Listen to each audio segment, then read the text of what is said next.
आपण पावसाळ्यासाठी immunity power वाढवण्यासाठी मस्तपैकी पौष्टिक लाडू बनवते। त्याच्यासाठी त्या 1.5 किलो मी गहू घेतलेला आहे। स्वच्छ त्याला आपण धुवून घेणार आहोत आणि चाळणीत आपण त्याला पाणी निथळण्यासाठी ठेवणार आहोत। 2-3 पाण्यात धुवून घ्यायचं याला, पाणी काढून घ्यायचं। तर इथे आपण चाळणीत गहू काढून घेतलेले आहे। नंतर पाणी निथळल्यावर एक कॉटन कपड्यात आपण बांधून ठेवणार आहोत। गहू आपले एकदम कोरडे झालेले, आता याला कॉटन वंडीमध्ये आपण बांधून देणार आहोत।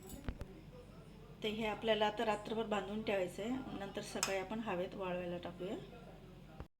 सकाळी उठून आपण आहे ना 2-3 तास गहू असे पसरून ठेवले आहेत, हवेमध्ये वाळू द्यायचे। उन्हात नाही वाळवायचे आपल्याला, हवेतच वाळू द्यायचे। नंतर मग आपण दळून घेणार आहोत।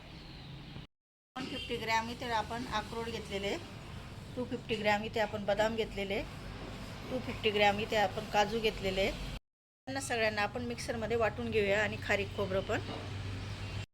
गहू आपण वाळू दिले आणि नंतर मस्तपैकी दळून घेतले। 4 नंबरची जाळी लावून मी घरच्या गिरणीवर दळून घेतलेले। असा रवा मैदा आपल्याला पाहिजे असतो, म्हणजे आपण गव्हाची कणिक पोळीसाठी करतो ना, तसं नाही, रवा मैदा पाहिजे।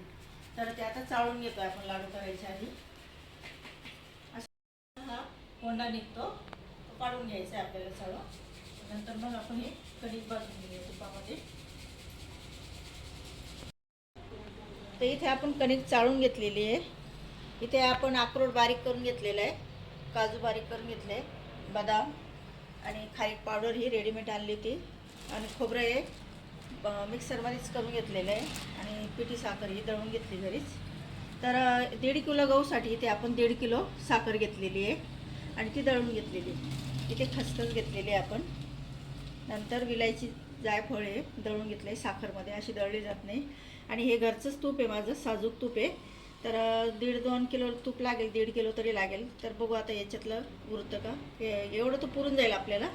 तर हे सगळं आपलं आता लाडूसाठी तयार झालेलं आहे।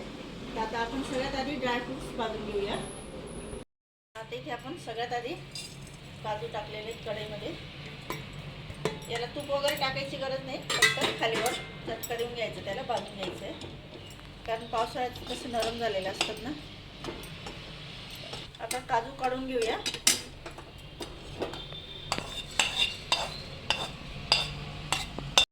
बदामही भाजून घेऊया।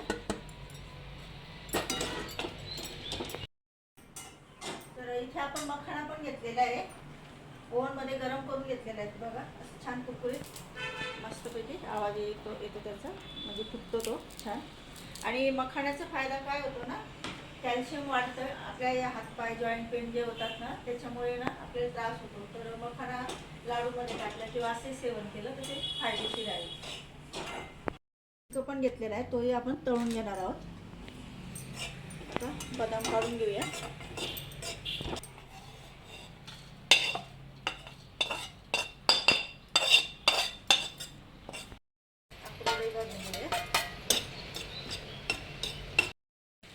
अक्रोड काढून घेतला आपण, आता खोबरं टाकून घेऊया।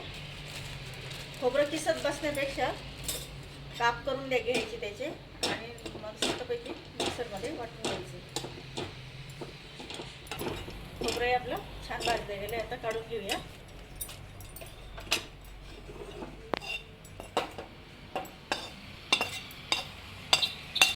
खारीकही आपण भाजून घेऊया। आता आपलं खारीकही छान भाजली गेलेली आहे, हे काढून घेऊया। आपण एका परातीत सगळं हे काढून घेतोय बाजून बाजून। मखाना हे आपण मिक्सरमध्ये दळून घेऊया। हे बघा, असं वाटून घ्यायचं आहे। मखाना 1-2 मिनिट भाजून घ्यायचं आहे। आता मखाना काढून घेऊया। त्याच्यात आपल्याला तूप टाकून घेऊया डिंक तळण्यासाठी। तूप तापलेलं आहे आपलं, आता याच्यात डिंक तळून घ्यायचं आपल्याला। डिंक असं छान फुलतो तोपर्यंत तळायचं त्याला, नाहीतर तो आतमध्ये जर कच्चा असला ना, मग तो आपण लाडू खाताना तो दाताखाली येतं ते। आणि छान फुलला की मग क्रंची येतं, छान क्रंची लागतो लाडू।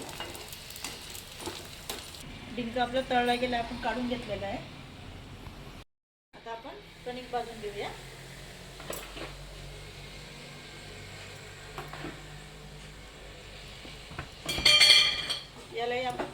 तूपमध्येच भाजून घेणार आहोत. कमी गॅसवरच भाजायचं. ते आधीचं तूप तापलेलं होतं, तर गॅस कमी करूनच छान मस्त भाजायचं. आधी मी 2 वेळा तूप टाकलं, तर त्याला तूप भरपूर लागतं भाजताना. पण छान मस्त कमी गॅसवर त्याला खरपूस होईपर्यंत भाजायचं, नाहीतर मग ते लाडू पण काही चवदार लागत नाही. आणि हे आपण गहू वरून करतो म्हणून पौष्टिक लाडू असतात मस्तपैकी. तर तुपाचाही वापर भरपूर करायचा. ते आपण छान कणिक भाजून गेली, तुम्ही बघू शकता आधीचा कलर. आणि आता हे काढून घेऊया.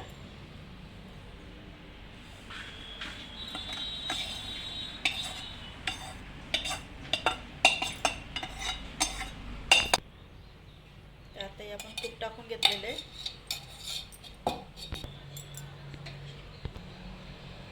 आता पुन्हा आपण 2 वाटे टाकून घेतले.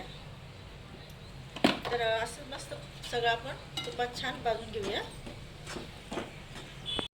हे बघा, कणिक आपली छान मस्त भाजली गेलेली. भाजता भाजता चमच्याच्या सहाय्याने त्या गाठी पण मोडून घ्यायच्या. आता आपण मस्तपैकी छान तळला गेलेला आहे. हे बघा, असं लगेच हे होते. तर आपण त्याला चुरून घेऊया, नाहीतर मग मिक्सरमध्ये त्याला फिरून घेऊ शकता. कढईत आपण आता तूप गरम करायला ठेवलं आहे. वरून आता पूर्ण आपण जे मिश्रण आहे ना, ते एकत्र करून वरून तूप टाकूया. भाजलं गेलेलं आहे. आपण आता हे एकत्र करून घेऊया. सगळे ड्रायफ्रूट्स वगैरे, ही कणिक भाजलेली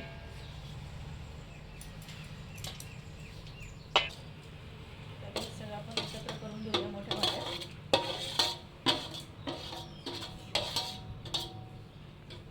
नंतर हा डिंकही आपण बारीक करून घेतलेला तो टाकून घेऊया.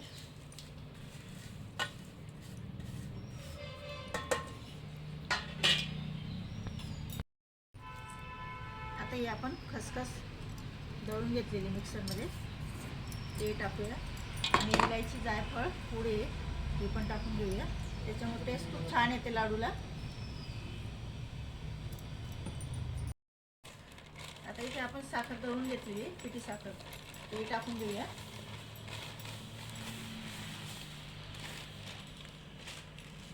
आता हे सगळं आपल्याला मिक्स करून घ्यायचं आहे.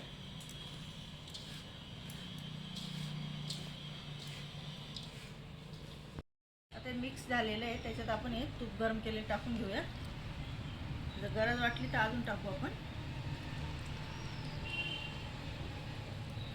इथे आपण अजून तूप गरम केलेलं आहे, कारण ते कोरडं वाटत होतं.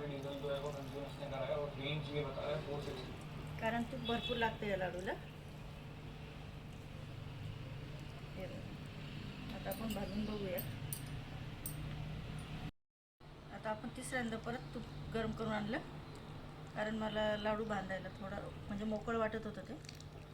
आता पूर्ण होणार. आता काही गरज भासणार नाही तुपाची. आता आपण तूप टाकून सगळं मिक्स करून घेतलेलं आहे मस्तपैकी. आता लाडू भाजूया पटापट. आता भरपूर तूप सुटले त्याला, तुम्ही बघू शकता. हे बघा, कारण जास्त तूप असल्यास मस्त छान मजा येते लाडू खायला. आणि कोरडे लाडूला काही मजा येत नाही. बघा किती सुंदर लाडू तयार झालेला आपला.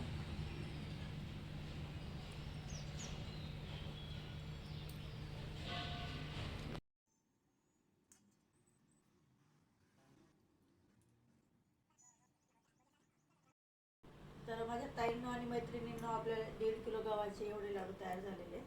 तर लाडू खूपच सुंदर बनले, खाऊन बघितले आम्ही.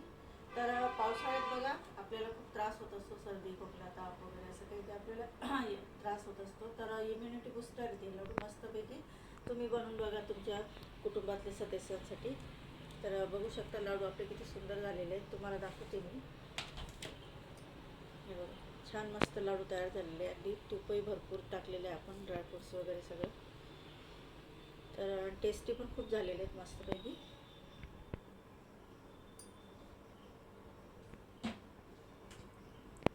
एकदम छान झालेले आहेत. तर माझ्या मैत्रिणींनो, जर तुम्हाला लाडूची रेसिपी आवडली असल्यास लाईक करा, शेअर करा आणि कमेंट करून सांगा रेसिपी कशी वाटली ते.